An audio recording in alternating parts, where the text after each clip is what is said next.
Why is the North able to win the Civil War? It's a little surprising if we look at some of the fighting that took place early in the war. The South won both the First and Second Battle of Bull Run, which aren't too far from Washington, D.C. The North invaded Virginia a number of times and was turned back every time. General George McClellan, who's first in charge of the main Union Army in the East, is fired not once but twice for being too cautious. How the heck does the North win this war when it starts out so bad for them from the beginning? One reason is that their leadership improved. Their military leadership improved. General Grant, starting out in the West, is very successful. He's later put in charge of the Eastern Army, and General Sherman is very successful in destroying Southern infrastructure and really making it hard for the South to continue to fight the war. Another reason for their success is strategy. We've already talked about the Anaconda Plan, that plan to blockade the South and cut off all supplies. This is very successful. The Union Navy is very, very successful in their goal. Also, another goal was to divide the South, to take the Mississippi River, control the Mississippi River, and cut off Louisiana, Arkansas, and Texas from the rest of the South. This is done after Grant's success with the military campaigns in the West and the Navy's success on the river. Another goal is to raise an army of overwhelming numbers to take Richmond. Now, they had tried to take Virginia before. That's unsuccessful. But when Grant is put in charge of the Eastern Army, he begins to wage what we call a war of attrition. Basically, he's willing to accept losses because he knows his army is bigger, and he eventually wears down the Confederate army.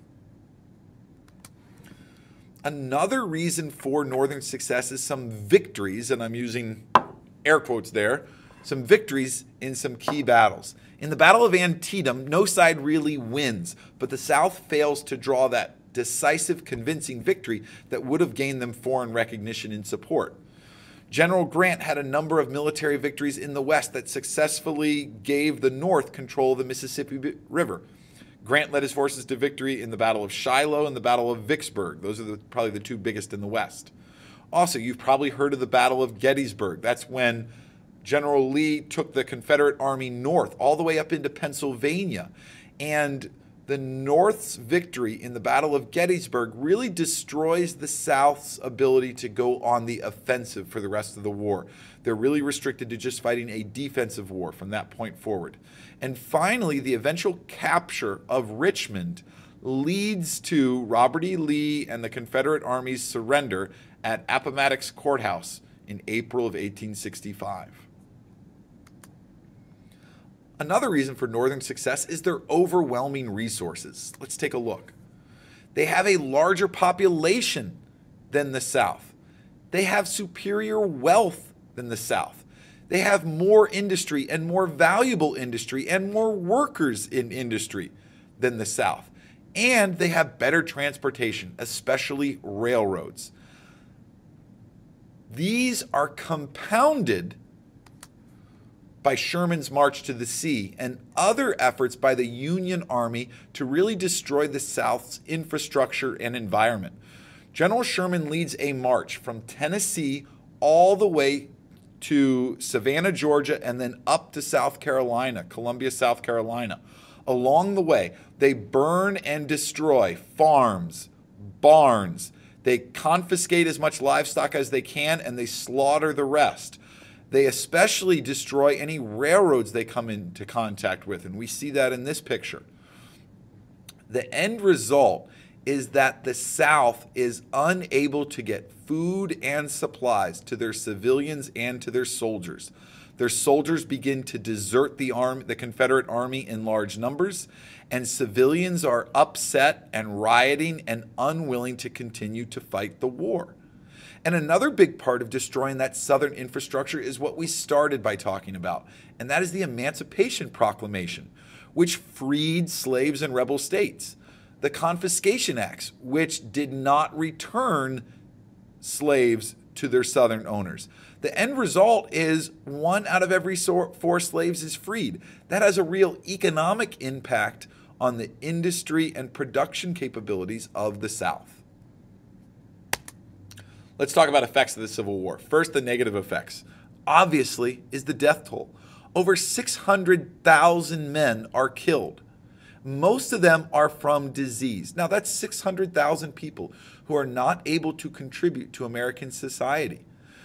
It also leaves behind a number of widows, women without husbands.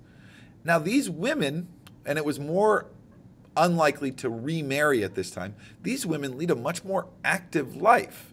They have that sphere of influence kind of removed from them. That cult of domesticity does not apply as much to them. During the war, women were very active. In the North, they acted as fundraisers. They worked as nurses. They contributed to the Sanitary Commission, which was an organization that promoted good health in the Army camps. And they also ran patriotic organizations. Afterwards, this experience leads them to be real leaders in reform movements and charity organizations. This does not lead to sexual equality, but it does bring us closer. And this is a trend in all American wars. They don't result in total sexual equality, but major wars bring us closer to sexual equality. Now, we see some of the same effects in the South, but it's not as dramatic due to the more conservative views on the role of women that persisted in the South.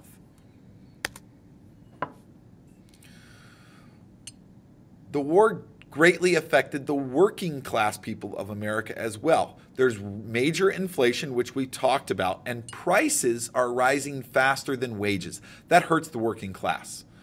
The Republican Party, who's mainly in power in the North, is optimistic that workers' rights will improve and conditions for workers will improve. Many of these working class people are also immigrants. Many immigrants served and died. Many German immigrants, many Irish immigrants contributed to the war effort. And as a result of their contributions, we see nativism on the decline. There is less resistance and opposition to foreigners as a result of the Civil War. There are also some major political effects. Most notably, we have settled once and for all that the federal government is supreme. States' rights are out the window. That loose interpretation of federal power is going to be the way we interpret the Constitution. State governments, it has been proven on the battlefield now that state governments cannot secede from the Union. State governments cannot nullify laws that they disagree with. They still have a lot of responsibility, but it's very clear that the federal government is supreme. We also see the biggest effect on the federal government in its economic powers. We move from being a laissez-faire government that stays out of the economy as much to one that is going to actively support business and agriculture. Our government is going to pass a high protective tariff because there's no Southerners to say no. Our government is going to pass the Homestead Act, which gives free land out west as long as you promise to farm it. It also gives huge chunks of land to the railroad companies for the Transcontinental Railroad. It's also going to pass the Morrill Land Grant Act, which gives huge chunks of federal land to states if they promise to build a college that at least teaches some agriculture classes. They can teach whatever they want, but as long as there are agriculture classes taught, free land for the states for universities. And we also see the creation of a national banking system. Banks have to keep up with it, have to keep enough money on hand as part of this system, and they can invest in federal government bonds, and they can issue federal paper money, which is very stable. So we're starting to see the banking system improve after all the damage done to it by Jackson. We also see major effects on society. Individualism is going to give way to an organized, cooperative society. We're not communists, but we are much more organized and work in large groups. the modern bureaucratic state emerges. People, like soldiers or people in organizations during the war, are used to working in an environment with a top-down command system. And this is the catalyst for the transformation of American society in the late 19th century that will lead to the Industrial Revolution.